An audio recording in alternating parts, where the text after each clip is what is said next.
All right. Get ready to rethink your walks, because today Ooh, we're diving into the surprising world of walking for muscle. I like it. We've got some fascinating research for you, pulled straight from an article all about how our daily strolls Hmm. can be secret strength training sessions. Yeah, it's really Mm. intriguing Right. how we tend to separate cardio and strength training. But as you'll discover, Mm-hmm. walking blurs those lines in a fascinating way. Totally. I'll admit I was guilty of that too. Yeah. I thought walking was just about getting my steps in, Hmm. but it seems there's a lot more muscle engagement happening than I ever realized. Absolutely. And it's not Yeah. just about toning your legs either. No. Walking actually activates muscles throughout your body. Okay, I'm all ears. Yeah. Tell me more about what's actually going on in my muscles when I walk. Well, let's break it down. Okay. With each step, your quads and hamstrings Uh-huh. power the bending and straightening of your knee, Right. propelling you forward. Okay. Meanwhile, your calves come into play, Wow. extending your ankle for that push-off with every stride. Oh, interesting. And then there's the glutes, Mm-hmm. one of the most powerful muscle groups we have, Yeah. working to stabilize your hips and maintain balance with each step. So it's not just a simple movement. It's like a whole chain reaction of muscles firing up. Exactly. And the more you walk, Yeah. the more those muscles are challenged and strengthened over time. I've always noticed that after a good long walk, Yeah. I sometimes feel it in my core. Oh, yeah. Are my abs actually getting a workout too? That's a great observation. And yes, your abs are definitely playing a role. Really? Walking engages your core muscles, particularly your abdominals, Oh, okay. to help you maintain balance and stability. Mm.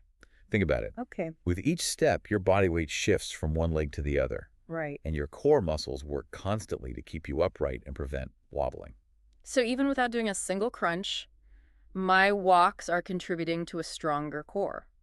I love that. Precisely. Yeah. And that's why you might feel it in your core. Yeah. Especially after walking on uneven terrain, Oh. which challenges your stabilizing muscles even more. Okay, this is already making me think about my walks differently. Great. So it's not just about walking, but how I walk, that makes a difference. Exactly. And that brings us to a key point, terrain. You mean where I walk actually matters for muscle building? Absolutely. Walking on a treadmill is predictable. Right. It's flat, and your muscles don't have to work as hard to stabilize you. Mm-hmm.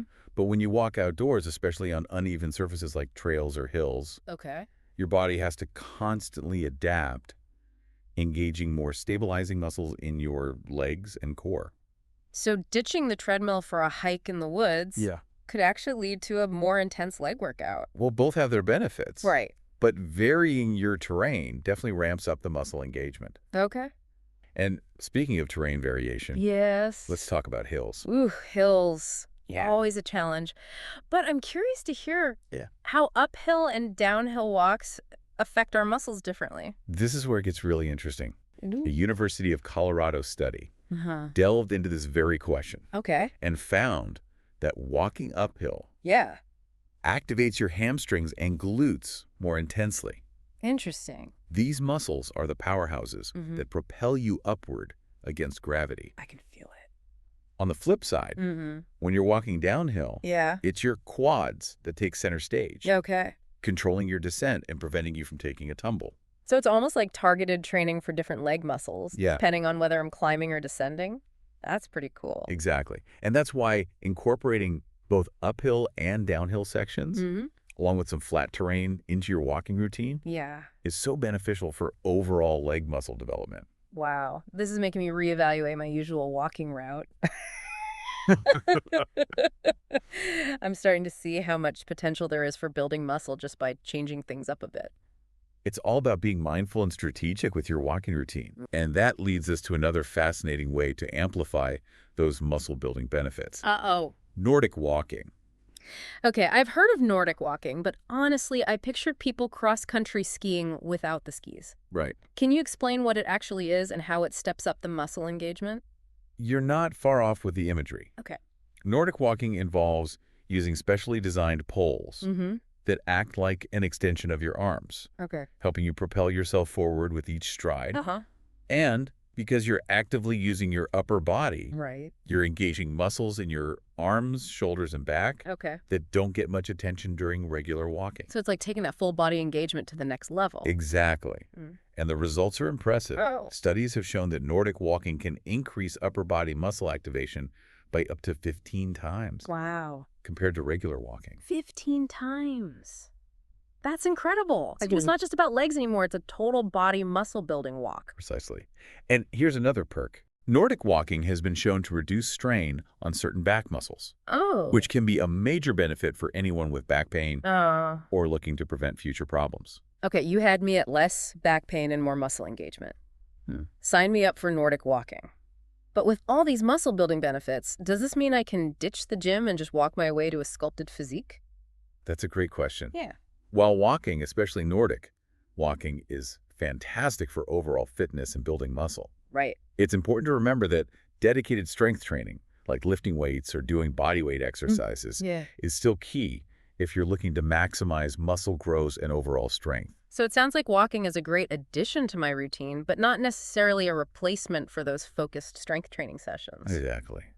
Think of walking as the perfect complement to your other fitness activities. Right. It's something you can easily do every day. Yeah. It's accessible, and it's a wonderful way to stay active Mhm. while building those foundational leg muscles. But if you want to really target specific muscle groups for more intense growth, Yeah. dedicated strength training is still the way to go. Got it. A balanced approach is key. Walk often, walk strategically. Yes. And don't be afraid to add in those targeted strength training sessions for that extra boost. Absolutely. Yeah. Now let's dive a bit deeper into this University of Colorado study we mentioned earlier. Okay. You were intrigued by how uphill and downhill walking engage different muscles, right? Ooh, I'm all about working smarter, not just harder. Uh-huh. So I'm curious to hear more about how to optimize my walks. Well, this study went beyond just identifying the muscles involved. Okay. They actually measured the level of muscle activation during uphill and downhill walking. Me. What they found was fascinating. Ooh. During uphill walking, Yeah. hamstring activity increased by a whopping 173% Wow. compared to walking on level ground. And the glutes weren't far behind with a 148% increase in activation. Wow, those are some serious numbers. So adding some hills to my walks is like a targeted workout for my hamstrings and glutes. Precisely. Yeah. And it makes sense when you think about it. Those muscles are the powerhouses that propel you uphill against gravity. Right. Now, on the downhill side, Yeah. it was the quads that really got a workout. Quadriceps activity increased by 62% Okay. compared to walking on a flat surface. So it's like my quads are working overtime to control my descent and keep me from face planting. I Exactly. never thought about it that way, but it makes sense. The quads play a crucial role in stabilizing your knee joint and controlling that bending motion as you walk downhill. Right. And that's why varying your terrain, incorporating both uphill and downhill sections, Yeah. is so beneficial. You're essentially giving different muscle groups a more focused workout, Mm-hmm. leading to better overall leg development. Okay, this is making me super motivated to get outside and find some hills. I'm seeing my walks in a whole new light. It's like a hidden workout waiting to be unlocked. That's the spirit. And remember, it's not just about hills. Huh? Even slight inclines or uneven surfaces can challenge your muscles in different ways. Whoa. Think about walking on a sandy beach or a grassy field. Your body has to work harder to stabilize and propel you forward compared to walking on a perfectly paved sidewalk. So basically, the more I can vary my terrain and challenge my body, the better it is for building muscle. Oh, exactly. Oh. And don't forget about the power of Nordic walking. Adding poles to the mix takes those muscle building benefits to a whole new level.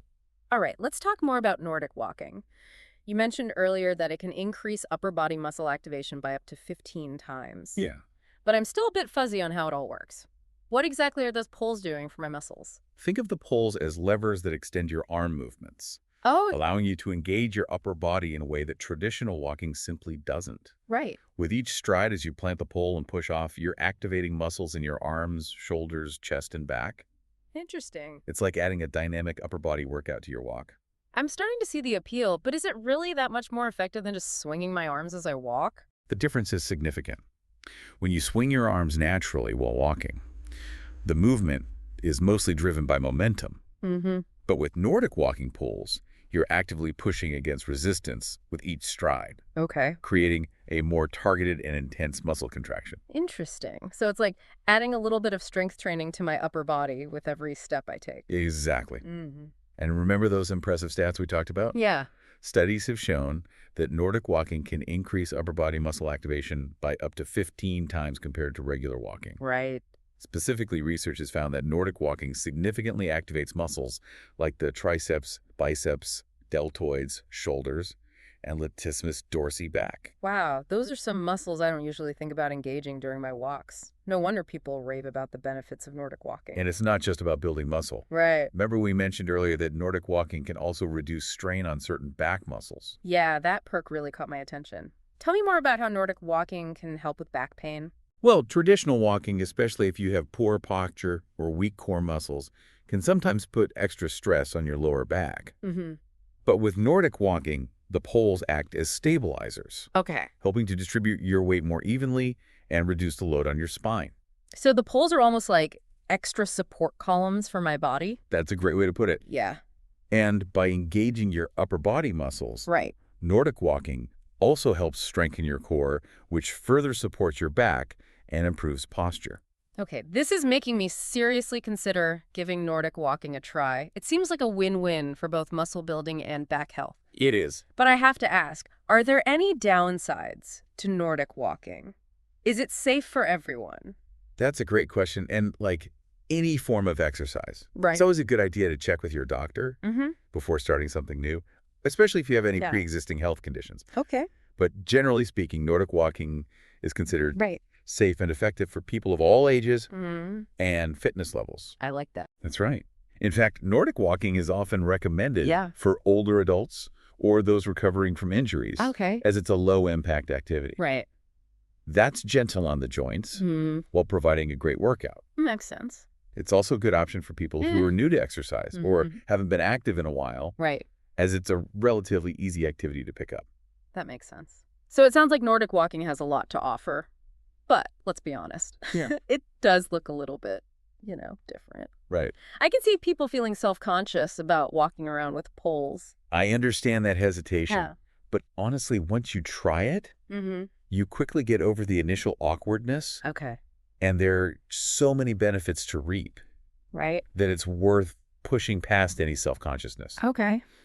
You might even inspire others to join you. Yeah. It's becoming increasingly popular, and for good reason. Okay. You've convinced me. I'm ready to give Nordic walking a shot. Uh, Any tips for someone starting out? Absolutely. First things first, invest in a good pair of Nordic walking poles. Okay. They're specifically designed for this activity, Right. and they make a big difference in terms of comfort and effectiveness. Okay. There are plenty of resources online to help you choose the right poles for your height and fitness level. Got it. Good poles are a must. What else? Next, focus on technique. Okay. There are some key differences between regular walking and Nordic walking. Mm-hmm. When you're using poles, you want to lengthen your stride, Right. engage your core, and really push off with those poles. Okay. It might feel a bit strange at first, but with a little practice, it becomes natural. So technique is key. Yeah. Makes sense. What about finding good places to Nordic walk? Parks, trails, and even sidewalks are all great options for Nordic walking. Oh, okay. You can really do it anywhere you can walk. Right. Just be mindful of your surroundings and make sure you have enough space to swing your arms comfortably. Okay. This is all super helpful. I'm already feeling inspired to revamp my walking routine. Good. But before we wrap up, I have one last question for you. All right. We've talked a lot about building muscle through walking, Mm. but what about overall health? Yeah. What are some of the other benefits we can expect to see? Walking in general, Right. whether it's traditional walking or Nordic walking, Yeah. is incredibly beneficial for overall health. Okay. It's a great way to improve cardiovascular health, Mm-hmm. boost your mood, reduce stress, improve sleep, Wow. and even lower your risk of chronic diseases like heart disease, stroke, type 2 diabetes, and sometimes the cancer. Wow. So it's not just about looking good. Nope. It's about feeling good too. Whoa. Walking truly is a powerhouse activity. It really is. It's a simple yet incredibly effective way to improve your physical and mental well-being. Right. And the best part is it's accessible to almost everyone. I love that. So there you have it, folks. Walking isn't just about getting from point A to point B. It's a secret weapon for building muscle, boosting your health, and feeling your best. So lace up those shoes, grab some poles if you're feeling adventurous, and get out there and walk your way to a stronger, healthier, happier you. Absolutely. And remember, it's not just about the distance you cover. Right. It's about how you walk where you walk, and be mindful of engaging those muscles. Mhm. Turn your everyday walks into mini muscle building sessions, and you'll be amazed by the results. Well said. Thanks for joining us on this deep dive into the world of walking for muscle. Oh, until next time, keep those legs moving and those minds curious.